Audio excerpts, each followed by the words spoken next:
Hey, what's up, y'all? I'm Scott. I'm Shate, and we're the Hazes. Welcome back. We are knee deep off into the second season of the Love Haze.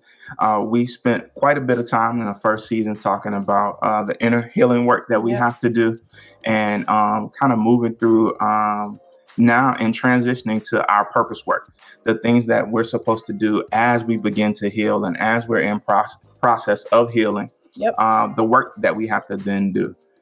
Many of the situations that we incur in life, they lead us to something that spiritually we're being directed to our purpose.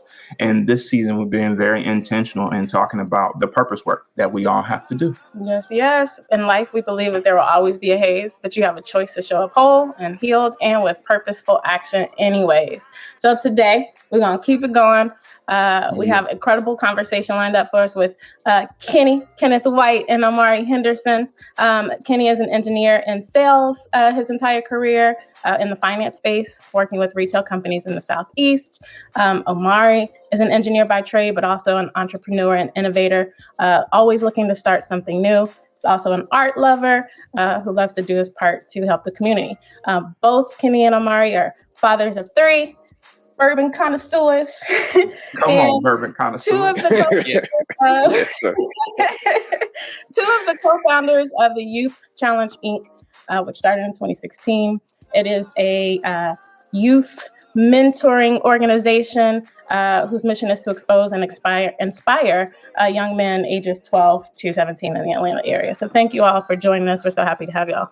Thanks for having us. Thanks for having us. All right. You going to start us off? Yeah, man. Well, first of all, I want to say welcome to two of my Tuskegee brethren. You? Yeah. No.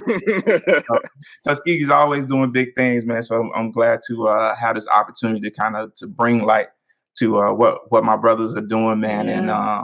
Yeah. And Tuskegee's amazing as a university. Of course, my wife knows that. She chose well. Listen, first of all, y'all have like some kind of cult-ish following going on. First was homecoming. I was like, what? Why are we here this long? Like, what are we doing here? Like, it starts here. You have to start in Atlanta and then go. So it's perfect in Atlanta. It's like the only two-state homecoming on earth. It's a lot. It's so much. Yeah.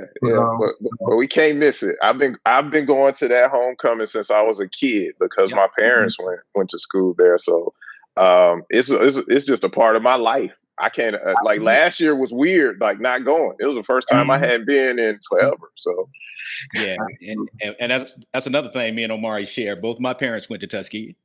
Yeah. And my grandmother went there as well. So I was third gen, and I love to tell this story. So and my daughter is there now. So I got a fourth generation Tuskegee student. Legacy. Come on. Tuskegee's taken a lot of loot over the years.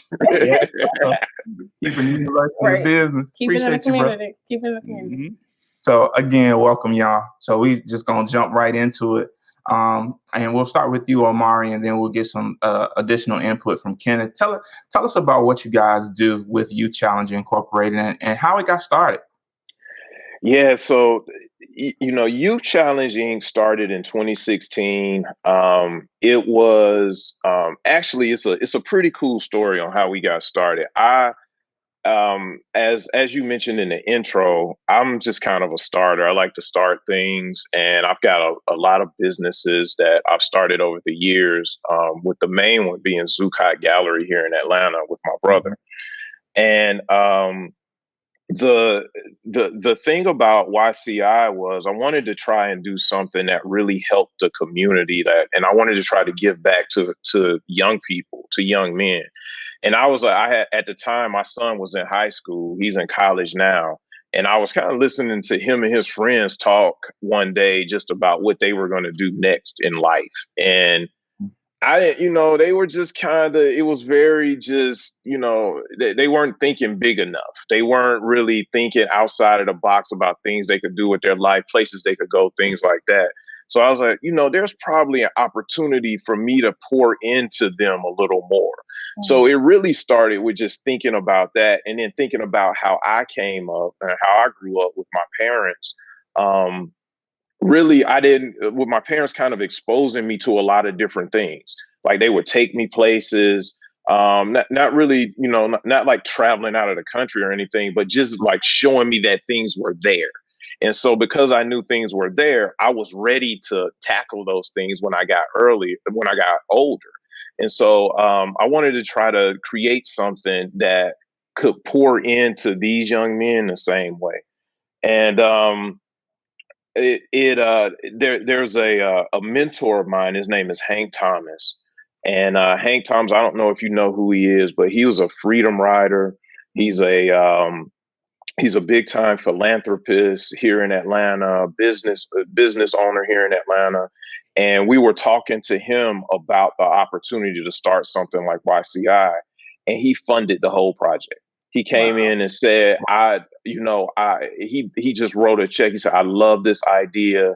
He let us work with his lawyers and his financial people. And that's how we got off the ground. Just with him, just seeing the vision and giving us the resources to start. And so we got a lot of volunteers together. And I called Kenny, Kenny and I have been friends since college. And I called Kenny. I said, look, I think this is, and he was already interested in this space as well. And I said, we've got this opportunity. And that's how we got it off the ground. And we've been going strong ever since. And we just started with a few young men, and it's grown over the years. Yeah. That's beautiful. So Kenny, kind of tell us your story. What drove you to get involved on this level? Yeah, that's Omari stated it extremely well in the sense of kind of how we got started. And remember, I was traveling for the job. I was in Gainesville, the booming metropolis of Gainesville, Florida. And he called me up, and I just remember as I was sitting in my room, and I just thought back in times, that we've had conversations over the years, because you opened this up in terms of your season 2 is really about finding passions, right? Mm-hmm. And we had always talked about, we air our grievances with one another about our jobs and whatever the case may be, and never found what that purpose was, right? And I remember we've had us having discussions in the past about, what is that thing that we're supposed to be doing? Because there's 9 to 5 thing and it's more than 9 to 5, but whatever, that 9 to 5 thing ain't it, right? And so we had talked about, just freestyling ideas about different things that we could do. And when this opportunity kind of landed, it was like, man, this is perfect. Yeah. And it was perfect for a few reasons. A, it was nothing that we had really kind of set out for. And a lot of times that's the best thing, the ones that kind of, you're in the right place, right time, you positioned yourself to be open to it and those types of things. Yep. And then it was something that's kind of near and dear to both myself and Omari in terms of young Black men and being a resource. And, my father was an educator, and I've always been surrounded by incredible influences, right? And influences all over the spectrum. We always talk about influences like people that are doing extremely well, but it's cats that just like, just grinding on doing regular jobs, but they are incredible people to pour in your life, right? And I always had those folks around me. And so I thought that I could bring some added value to the lives of these young men just through some of my experiences and some of the things that I've kind of lived through and been taught and been around my life. So it was a great opportunity in a way to bring some of the stuff I've learned in my 40 plus years to these young men in a different light. I think that's a really cool story. And to your point, sometimes it's you don't plan it, but I love that idea of kind of staying open to the impressions, to where life leads you, and to a lot of times I think that's how a lot of people kind of fall into. It seems like falling into, but I think it's destined to happen. But I think that's really incredible. So for either one of you, a follow-up question is, what does the mentorship program look like? What are some of the things you all are doing throughout the course of the year? What are some of the opportunities or experiences you're exposing these young men to? So since COVID hit, we've actually had to, pivot a little bit, and we've moved to a virtual format with the young men. But our goal is to try to meet with them twice a month. So we meet on the second and fourth Saturdays of the month, and we meet for a couple of hours. And the idea is really just to bring in speakers, or we have conversations with them about just what's going on in the world. We let them talk. We have a round table that's a part of it where they can just talk about anything that they want to talk about and bring up. And you'll be surprised at some of the conversations that get sparked from that. But the idea for us is we've had just recently, we've had sessions on mental health. So we brought in a therapist to talk to them about mental health, something to kind of demystify that and make it okay for young Black men to talk about mental health. Kenny and I are big, big fans of making sure that you take care of your whole self. And so we try to impart that on them as well. We try to make sure that they understand that it's okay to talk about that kind of stuff.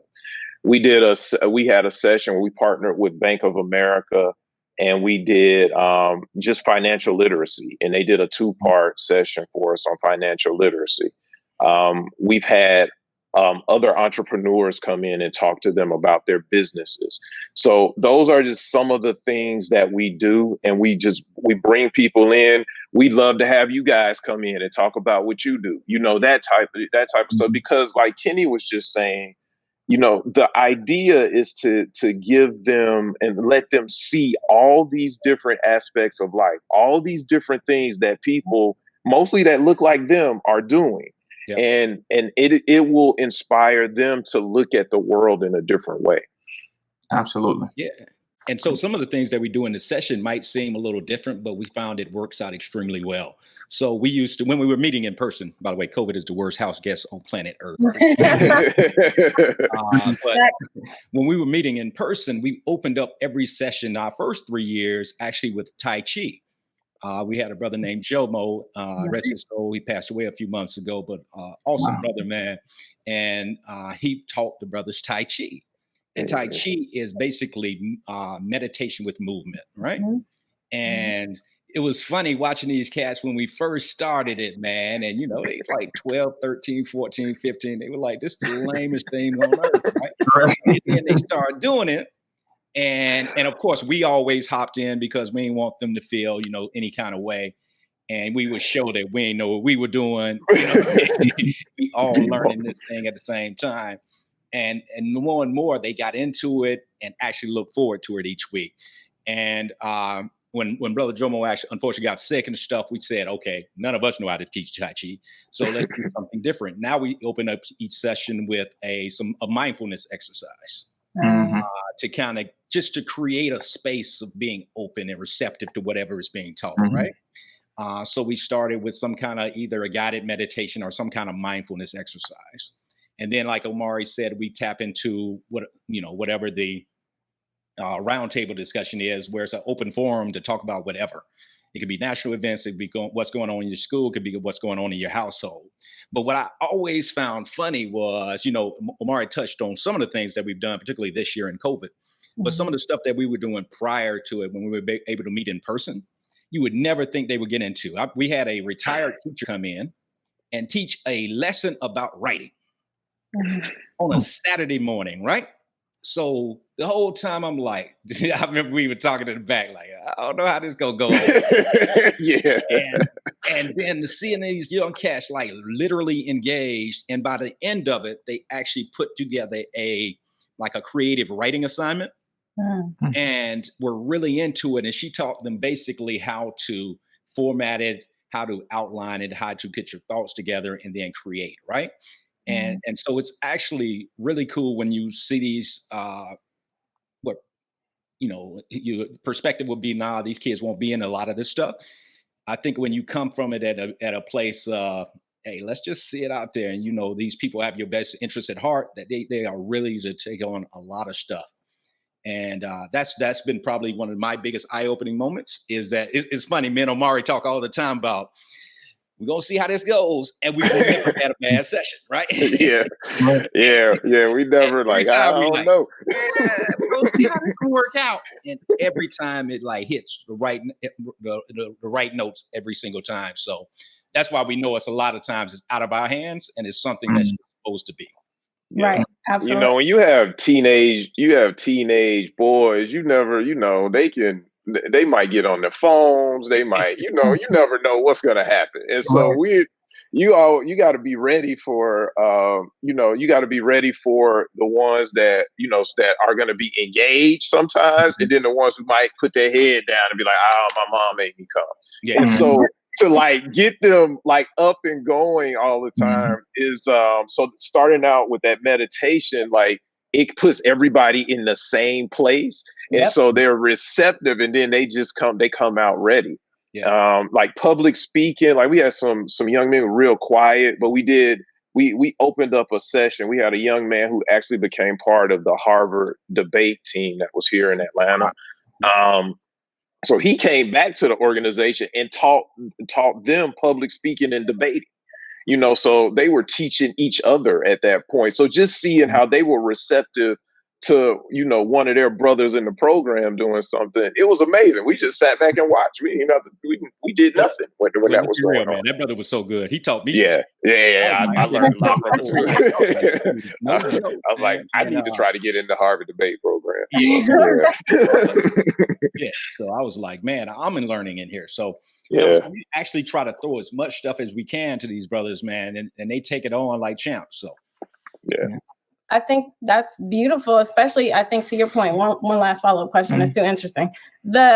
I agree that it's probably the moving together, the mindfulness moment, just putting them together in that moment to open up together. I think it's probably creating some sort of synergy and trust between them. So you all created a safe space for them to feel comfortable enough to learn, to experience new things without feeling stupid, or if they do feel stupid, they feel stupid together. So I think that's beautiful, and exposing them to, some mental health care practices at an early age is so important for our community. We talk about it all the time.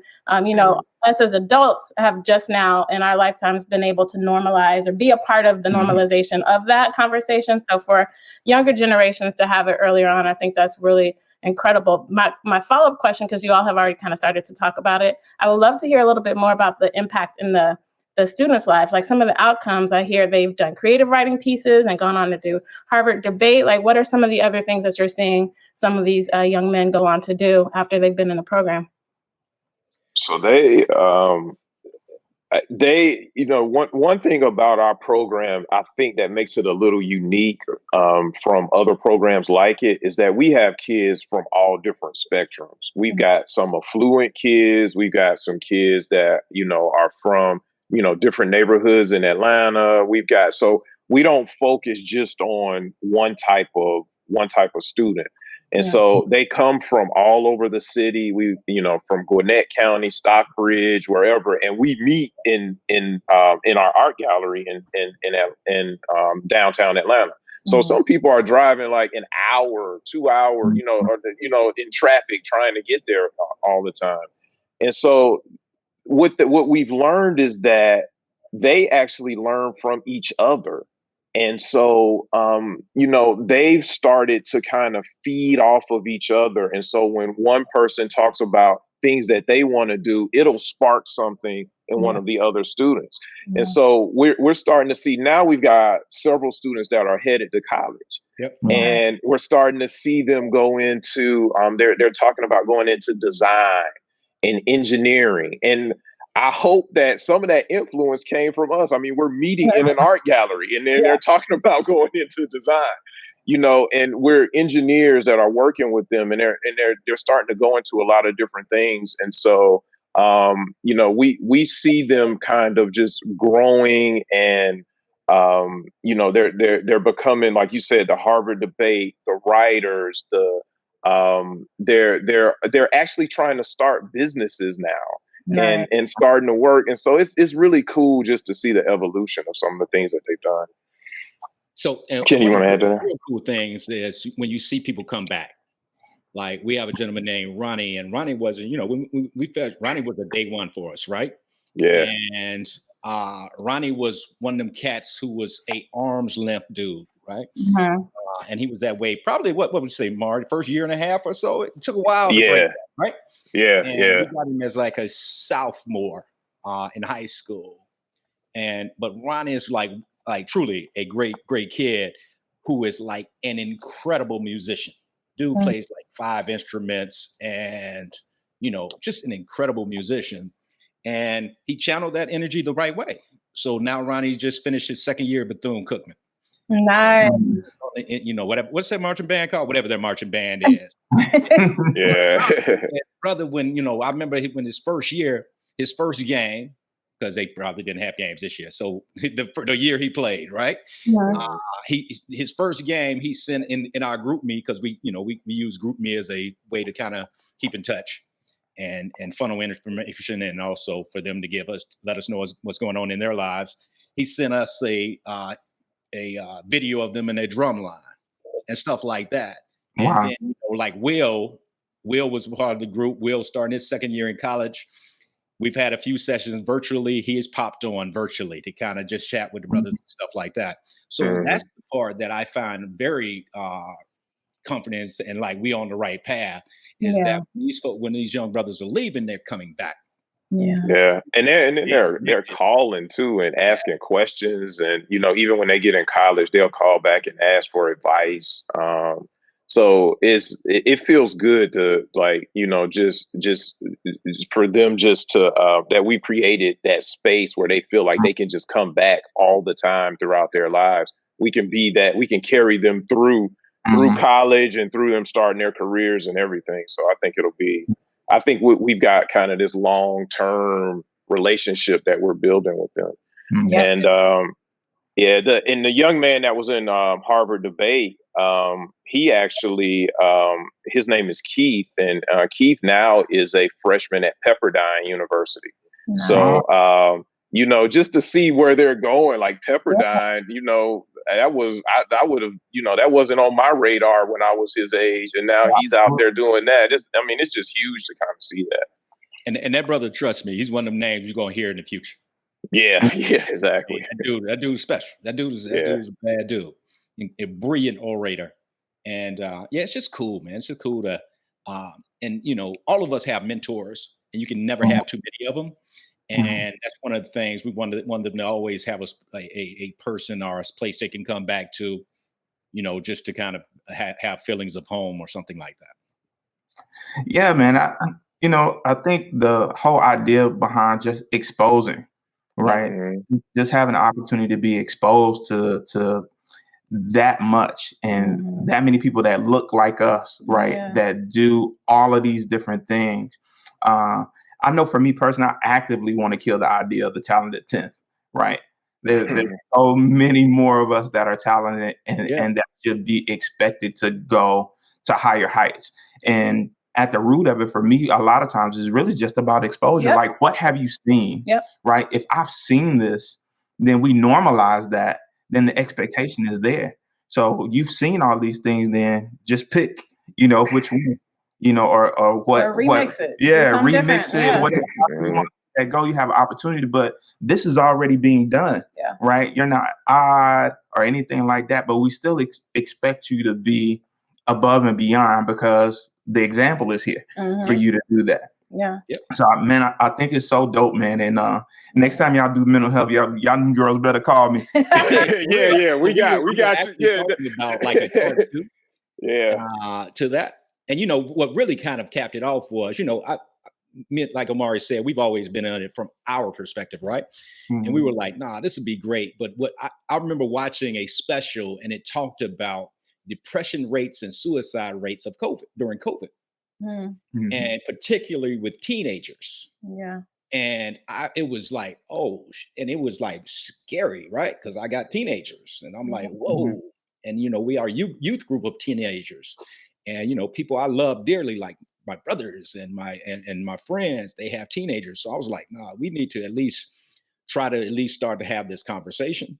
But like to your point, Scott, man, this is an ongoing conversation. This ain't a one-time thing. So it's something we're going to probably make as, part of our program in the sense of consistent check-ins from a mental health space. So I will be picking you up on that offer as well.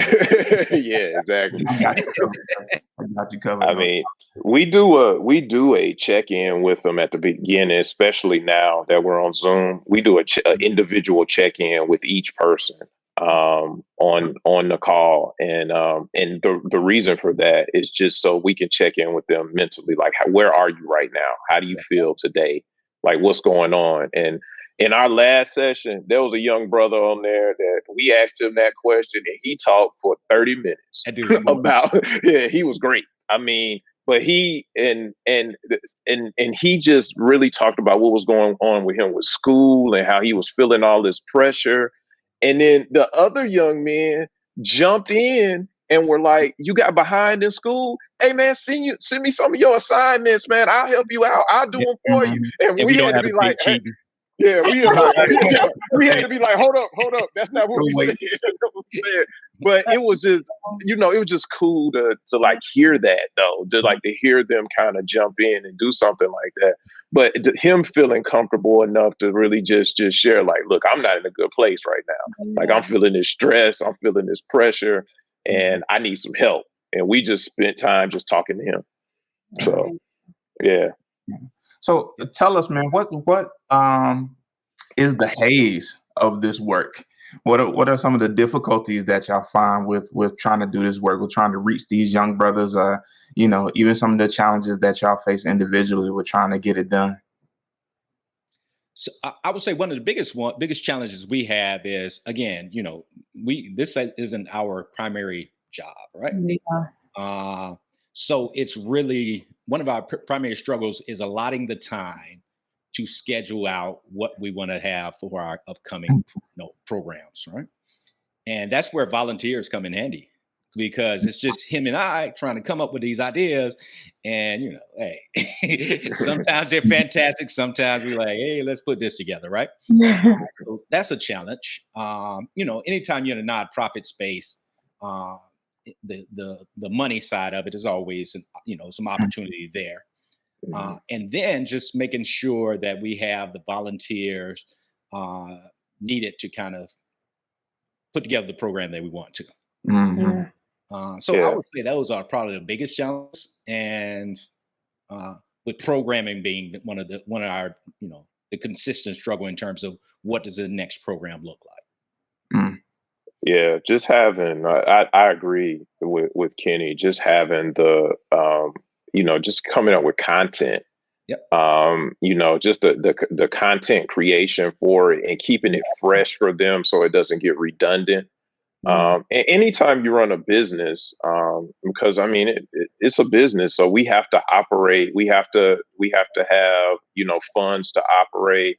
We have to raise money some kind of way to make this happen. So it's a lot of our investment right now, and we go after some grants and things when we can. But again, just having that time to be able to sit down and do that with the other things that we have going on becomes the challenge. But what we know is that we can't stop. Yep. And so it doesn't, even when we don't have a full program put together, we know that what we have to do is still meet with them. If we don't have a guest speaker, we still meet. So that consistency is what we can control. Yep. And so, and that's what we try to make sure that we always stay true to them and be that resource for them. That's the haze of anything, though, right? Of anything that you love and that you care for, is being there and making sure that what you bring to it is substantive. Yeah. I think y'all have some really great stuff going on, and just it seems like the way that you're opening the students' minds is really beautiful to listen to y'all talk about it.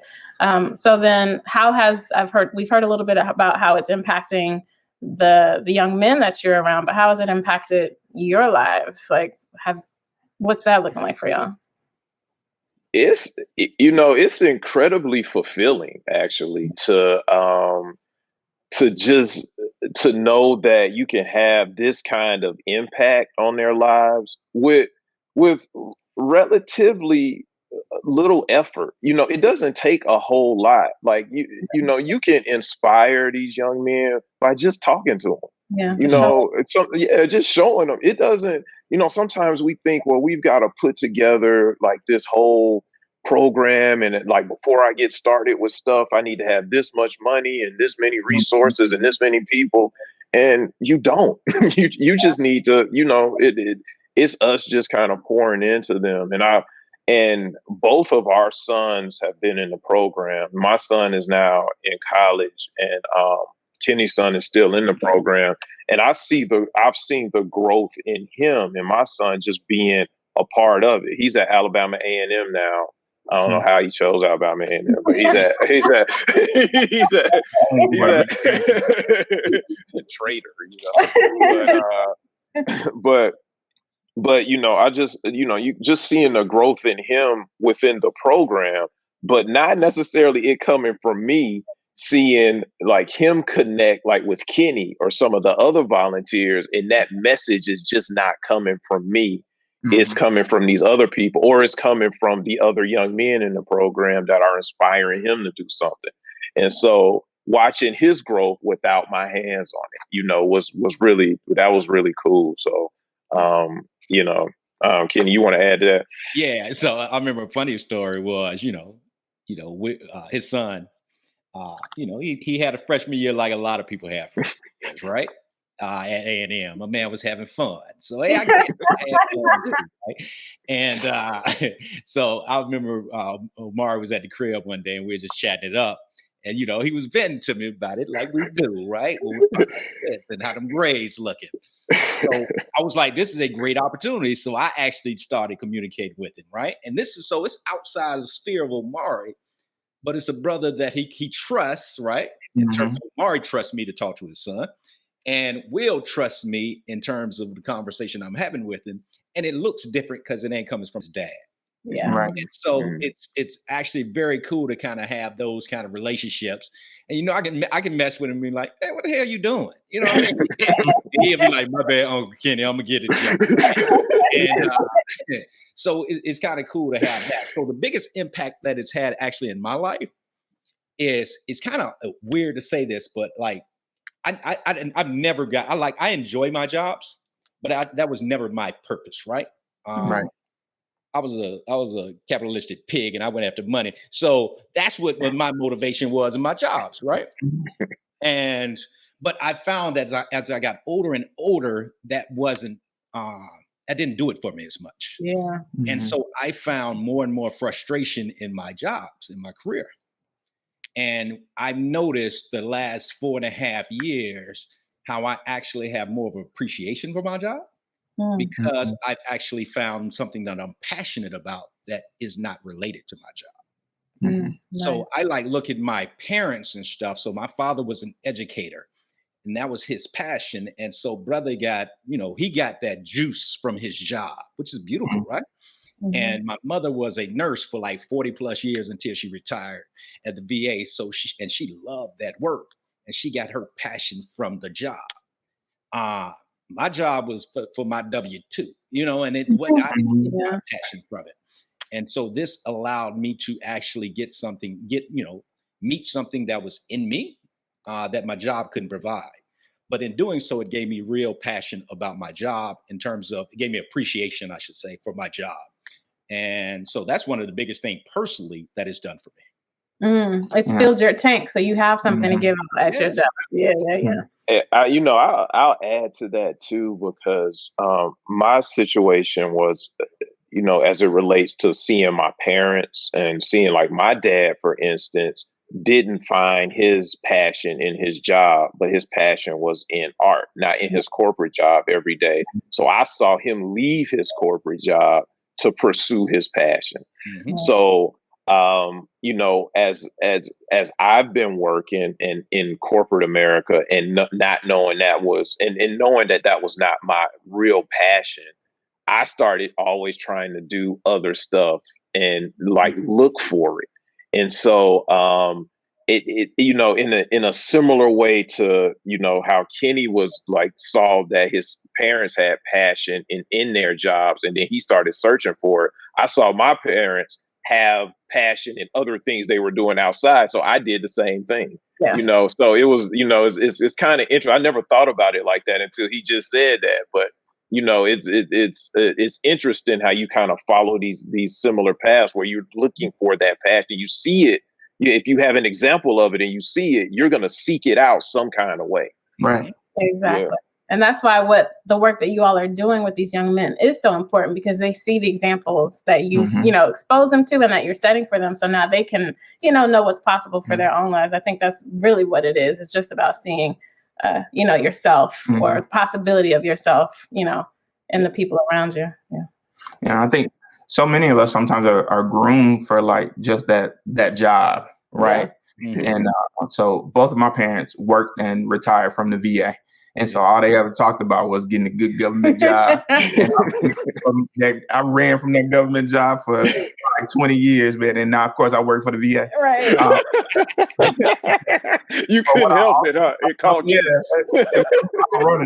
But what I also found was that what they didn't teach me was it was also okay to try to find my purpose. And so this is more about understanding that, I can have a career that may be my purpose work, or I may find my purpose outside of, my regular career.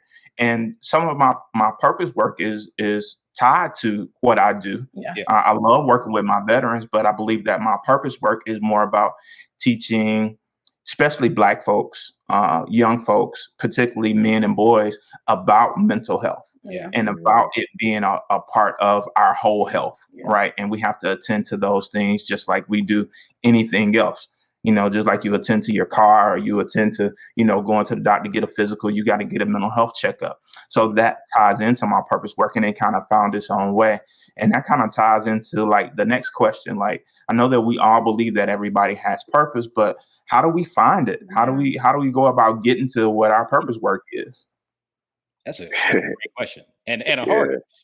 I'll let you go first on this one, Omar. And I think it's about you actually touched on it, Kenny. It's about being open. Yeah. And it's about having the license to be open to and being vulnerable to finding these things that might not be the thing that you think is that you're set out to do. I think sometimes school actually prevents us from finding that purpose, actually. I'm not trying to knock going to school at all or going to college or anything like that. But sometimes when we go to school kind of teaches you to get a job. When you're in college, that's what they talk about the entire time. The career fair is coming. Get your resume ready. When you leave here, you got to go work for this company and do this, right? And whether or not that's your purpose doesn't even matter when you're in school. So I think what we have to do is really be open to learning more about ourselves, what we're passionate about, and being vulnerable in certain situations so that we can just learn. And you'd have to continue to learn and talk to people. And your network does a lot for you with that. So as you talk to other people that are doing other things, that might spark something. And you might find your passion in something just because you met with somebody who's doing something that you could potentially be interested in someday. So I think not being siloed in your life or in your career will help you in terms of just finding that.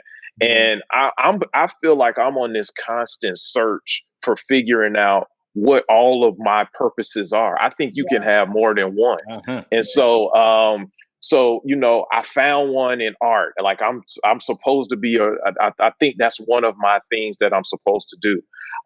With this organization with YCI, I found something else. Like it was something that I'm here for. That's what God put me here to do, these two things. But there's probably other things out there too that I just haven't tapped into yet that I'm, constantly looking for. And so we just have to continue to as we grow and we learn and we get older, your purpose may change. It may, and you may learn something else, and you may gain some additional knowledge and move into something else. But just be willing to pivot and be willing to try something new. I agree 100% with that. And I think part of it too, man, and both Scott, you hit on this and Omari did as well. our parents' generation, first off, they did incredible jobs. But and anytime you say "but," you negate this what you just said. Anyway, they did incredible jobs, but their whole logic was, I want you to go out and get a job, right? And I think that's, it makes sense, right? That you have to be able to support yourself, support your family, et cetera, et cetera. But a lot lost in that was, I want you to find something that actually bring you some happiness. Yeah. And I think some of the stuff that we're doing is trying to unlearn a little bit of that. That it's not just about finding a job. It's not just about 6 income figures. It's truly about, what brings you happiness every day. And so one of the things I'm trying to be mindful of is, I remember hearing something early. Somebody said, this was about probably 20 years ago, when you're trying to say, what should I be doing in life? And they were like, what did you like at 8 and 10 years old? Yes. Right. And that's the stuff that was meant for you. Right. So I'm being like, when I'm watching my youngest is 9 and my son is 15 and I have a 20-year-old, but I like to see what they are into right now. And like my son is into cooking, and he was terrible at first. He's getting a lot better. Right. But he enjoys this stuff. Right. And so I'm like, okay, how can I, keep him interested in that, but then like maybe take that even further, where it might not be, it's the perfect world if your passion and your career all align. Yeah, that's not necessarily the case for most people, probably most people, right? But how do you still scratch that itch, so to speak, in terms of your passions, and also meet your other obligations that you have? And so I think we just need to make sure we are always cognizant of what, brings us joy and brings us happiness. And then trying to make sure that you spend as much time in those areas as you do in these other areas that are, always pulling at your time. Yes, I think both of you hit on some really important and interesting ideas.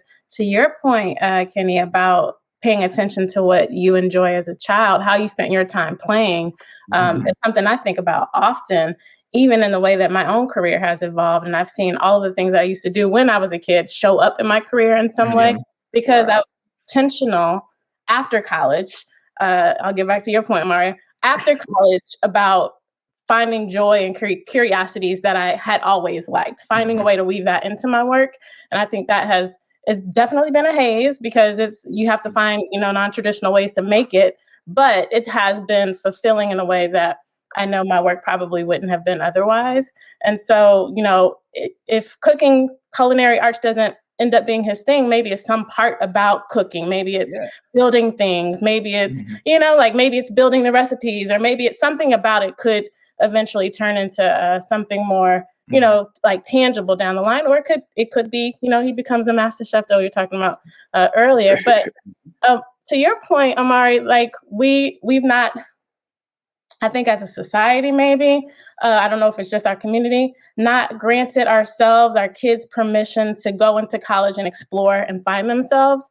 We go in expecting that people have a major right away. And these are 17, 18-year-olds don't know anything about themselves, about life, what types of, different jobs are available. And we are expecting them to choose a profession based on who they are at that moment, and I was just thinking to myself recently, man, I wish I had tried a lot of different things in college. And I'm learning so much through these conversations, even about communications backgrounds. And I'm like, oh, I would have really liked that in college if I had known or had the permission to try it. You know what I mean? So I think if it were an opportunity somehow, I know the cost of education is crazy, but just to have at least that first year to just try a bunch of stuff, and then maybe not settle on a profession or a passion, but settle on a curiosity. What's kind of interesting to you? Can you go in that direction a little bit more, see where it leads you?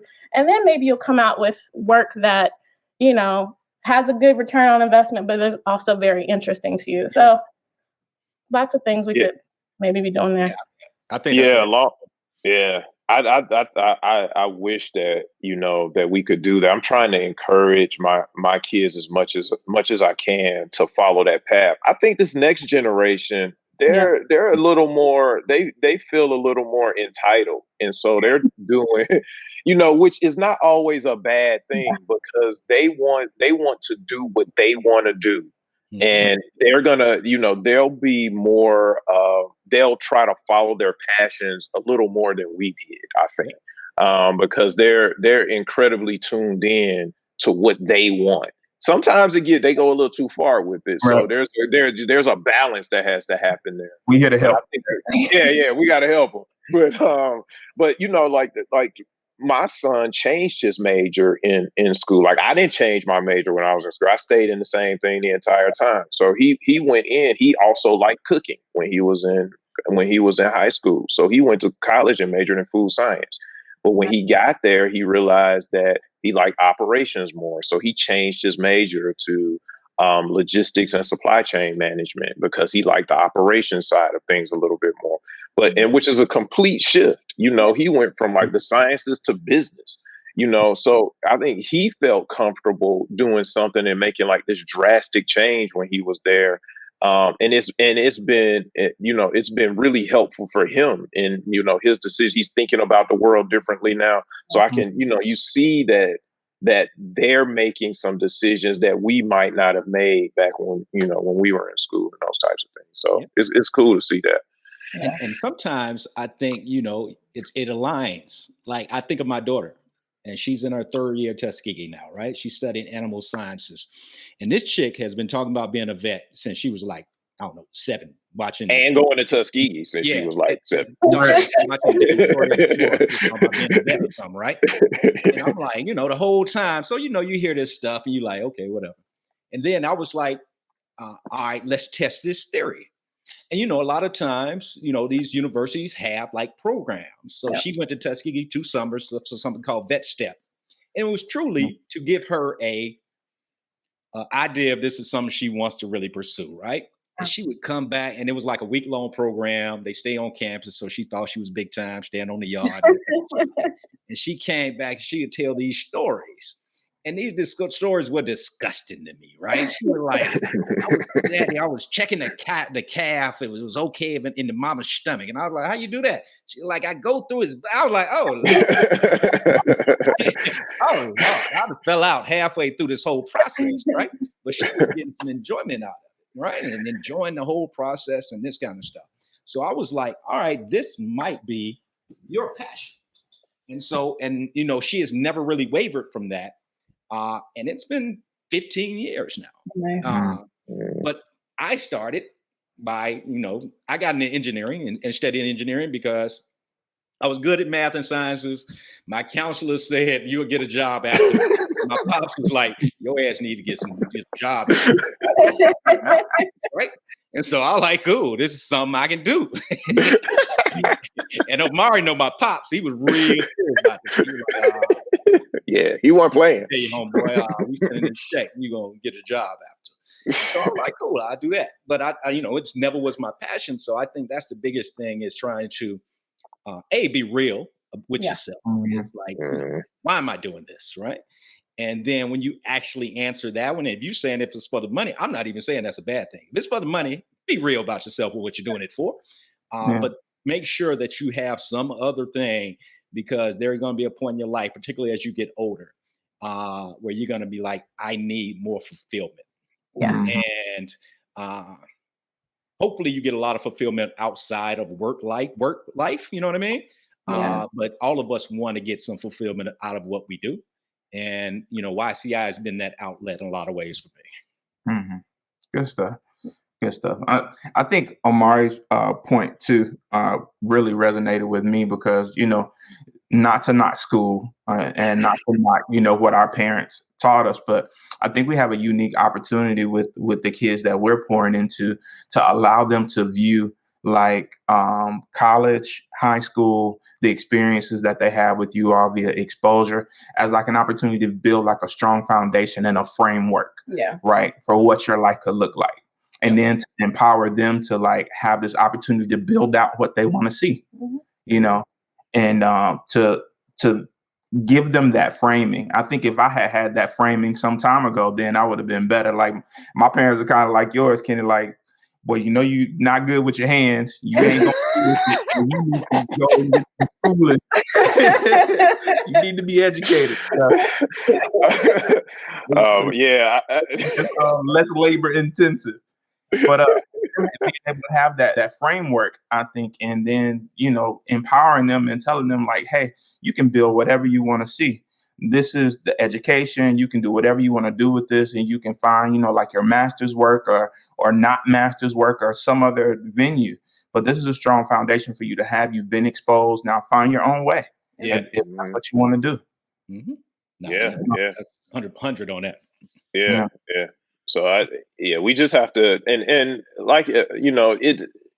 You see, we talk about our parents saying, telling us those things, and for them at the time, it was the right thing. It was what they learned. It was, and they were trying to give us what was right for the time. And I think as we grow and evolve, there are different things for different periods of time. There are different things that we need to be doing, and so we're going to speak to these young people a different way than our parents spoke to us because the times have just changed. Mm-hmm. And we can see it, and we're growing and we're learning. So it's the right thing for us to continue to do. Yeah, we're gonna move forward after this, man. But I'm gonna say this, man. That's the thing that I love the most about Black people, right? We continue to evolve and learn better and do better. And like there are things that our generation is teaching our children, and then based on things that we learn from our parents, but then also things that we're teaching our parents about just like how to live better, how to love better. Right. And I think that all of us are always doing the best that we can with the information that we have.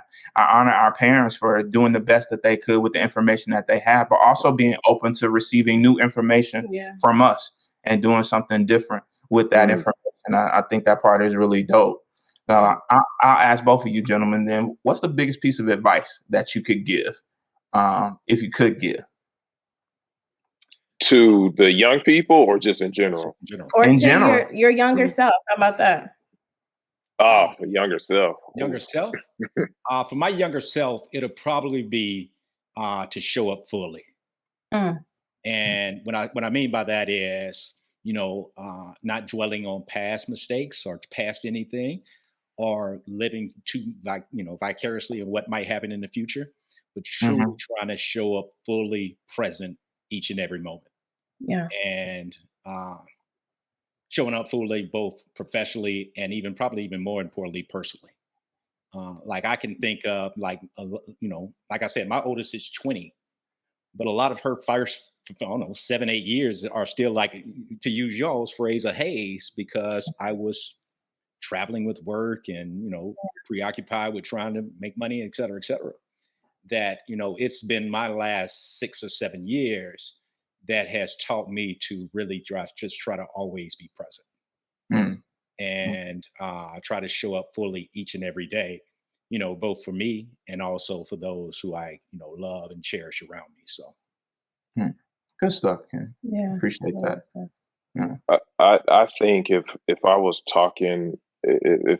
speaking to my younger self, it would be it would be to, we talked about it earlier, but being open, but like it's okay to have a dream or a passion that you want to follow. It's okay to like just go ahead and follow that.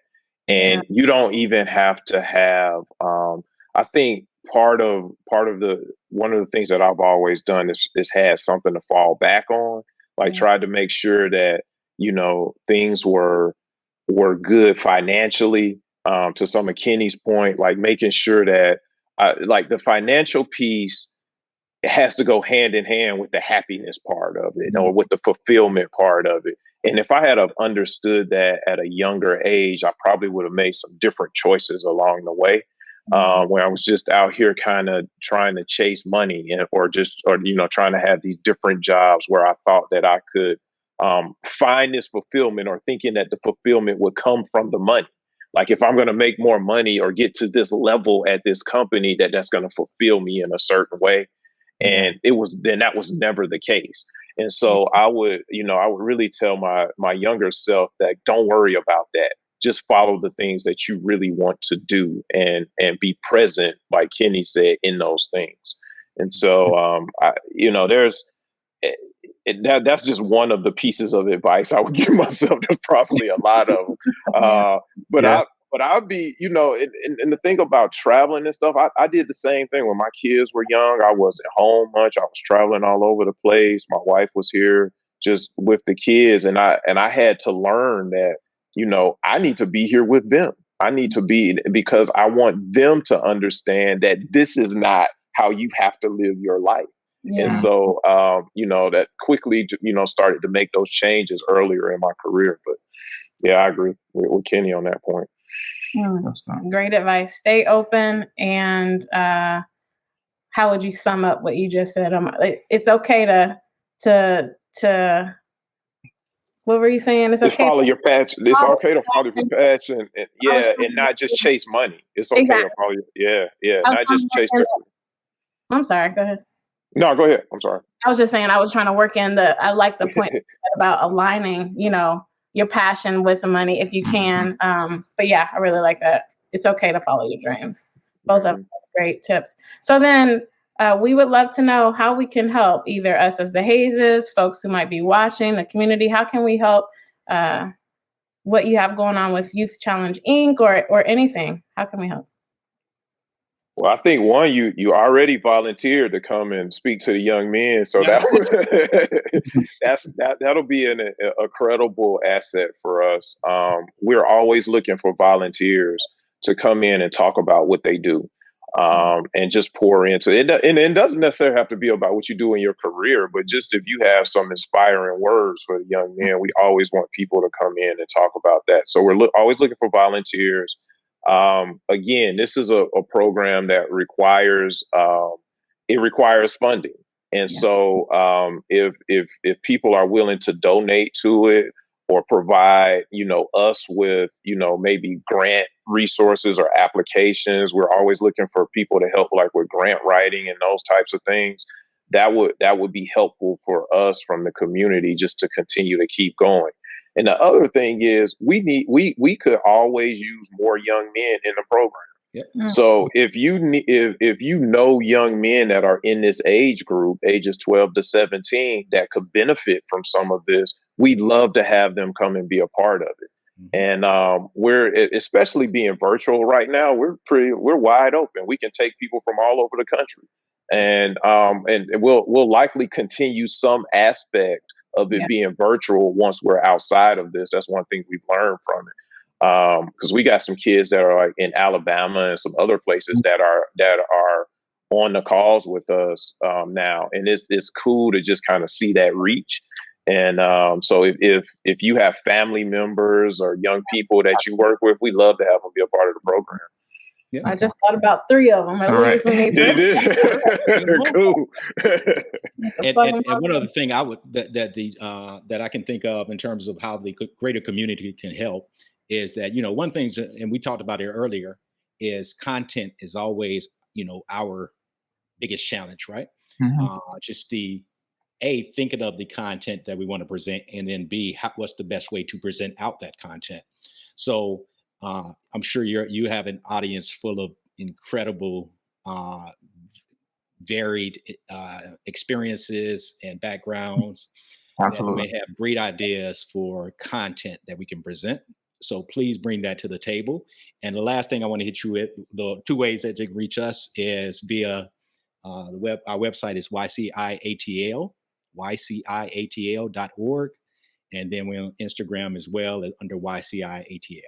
So please funnel any of that information to those locations, as, again, we're always looking for not only volunteers, but ideas, because we want to make sure we put out the best product possible to help these young men grow to and truly reach their true heights. I absolutely would love to help with content if y'all need it. That's basically what I do every day. So I got you there. Hey, I love it. Okay, great. Cool. Yeah, we need it. Music? We guess we'll let you come through. No girl. And to that point, though, so we have also had, a lot of women present out as well. Yeah. So we are a group of young men, but the young men need to see sisters. Yes, absolutely. Pouring into them too as well. So we've had a good friend of ours, Courtney, came talk to him about college acceptance and what to do, from grades 9 to 12 to get ready for that, to get ready for school and that kind of stuff. So we've had teachers come in and present out to them. So we want to have sisters also heavily involved. So Omari, we got the haze down.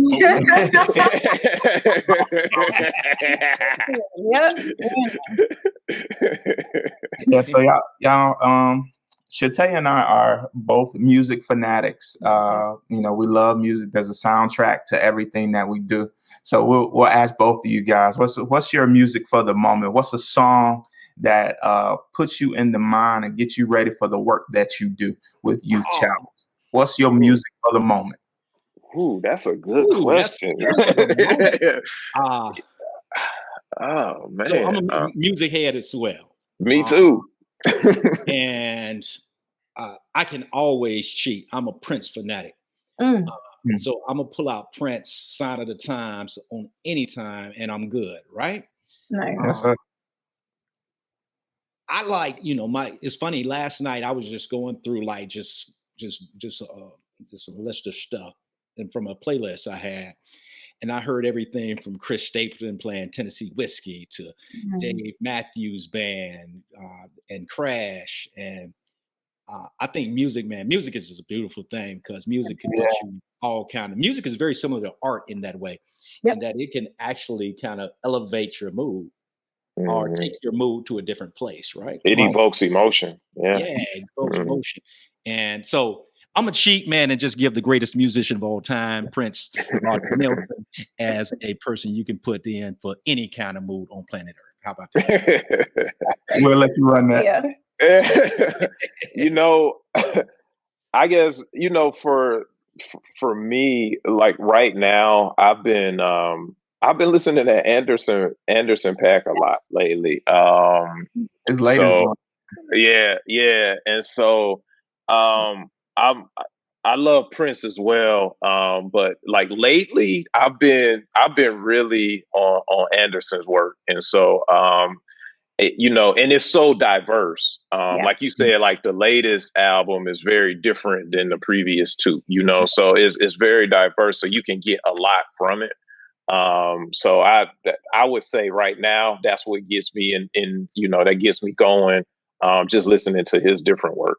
So it was MLK Day. I think I had Anderson .Paak on repeat. Lockdown, I think I played about did you? one day alone. But that's a good choice. Prince and Anderson .Paak, really good choices. Did you go to the concert when he was here? No. Did you get a chance to go? It was one of the best concerts that I've been to in a while, actually. It was at Chastain. So yeah.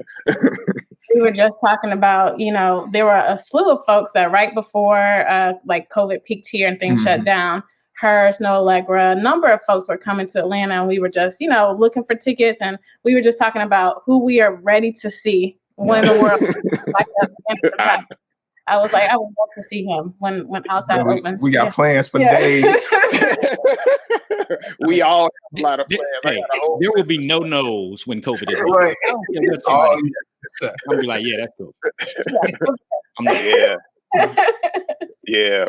I miss just going and like trying out different cocktails at different bars and like that kind of stuff, which Kenny and I did a lot before, before this hit. So like things like that, you just kind of miss, just hanging out with my wife and going and us doing the same thing, going to restaurants, going out. I can't wait for that to happen. So absolutely. There's always a not silver lining. That's probably ain't nothing silver lining about COVID, right? But things that have actually become out of that. I've become a damn good bartender. Hey,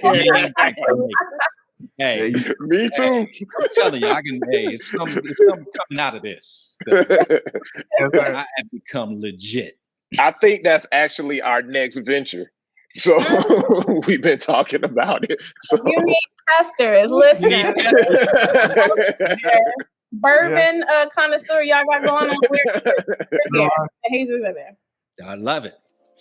Yeah, man. So we want to thank both of y'all, man, for just coming on, sharing all you did, about Youth Challenge Inc. and really how we can support, man, and really how we have folks in our circle, man, who are doing this purpose work, man. We believe that all of us have purpose. All of us have our work that we should be doing to uplift our communities. And we believe that it's all rooted in our love for our communities. And while we understand that there will always be a haze, we're here for it. And we're ready to do this work. So we definitely appreciate y'all joining us today, man. It's been a pleasure and an honor having y'all, gentlemen. Great conversation. Thanks for having us. Thanks for having us. We really appreciate it. What you guys are doing. Yeah, y'all are doing. Yeah. Well, I think that's it. This is me, right? Yeah. All right. So until next time, everybody, thank you for joining. But until next time, we encourage you and challenge you to pull up to your purpose. Pull up. Pull up. Pull up. Why'd you take so long to come through? Oh, baby. And